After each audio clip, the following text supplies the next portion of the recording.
Good morning, viewers. Welcome to ST Money's Morning Talk, your weekday business news channel. It is Friday morning, August 23, 2024, and I'm your host, Sunil Thakker of Sunny Talks Money. Let's roll.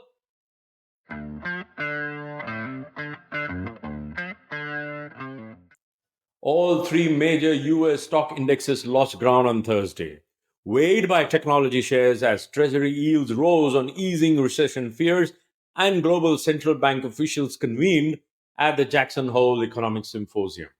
The so called Magnificent Seven mega cap growth stocks weighed heaviest on the tech laden NASDAQ. The Dow Jones Industrial Average fell 178 points, or 0.43%, to 40,712. The S&P 500 lost 50 points, or 0.89%, at 5,570, and the Nasdaq Composite dropped 299 points, or 1.67%, to 17,619.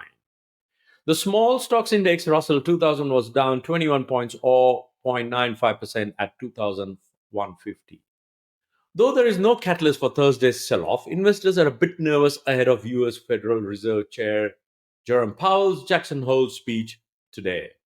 Central bank officials from around the world have gathered in Jackson Hole for the annual economic symposium. Investors will be laser focused on Powell's address on Friday for clues on the timing and extent of the Fed's policy easing cycle. Powell is expected to at least assure the markets that the Fed will cut rates in September. The big question on investors' mind is whether it will be a 25 or 50 basis point cut. News of increasing U.S. jobless claims following Wednesday's sharply lower benchmark payrolls revision appear to confirm the labor market is less robust than expected and is gradually softening.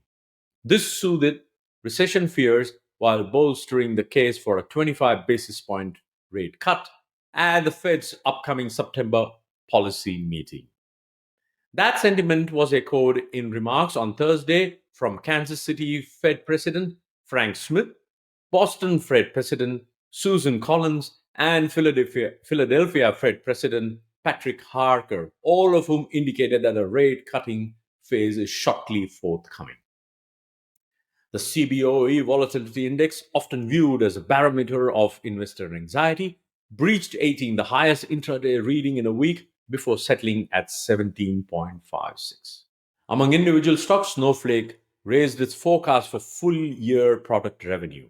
Even so, the data cloud analytics firm's share slipped 14.7% as its margin forecast remained unchanged. Zoom Video Communications jumped 13% after raising its annual revenue forecast. Advanced Auto Parts tumbled 17.5% after trimming its annual profit forecast. Nvidia will be reporting its earnings next week. The yield on the benchmark 10-year notes is 3.857%. Brent crude is trading at $77.18 per barrel, and gold is $2,484 per ounce. See you Monday morning. Have a great weekend. In the meantime, let us know in the comment section what are your thoughts for the market. Happy investing, stay inspired, and remember, it is all about money.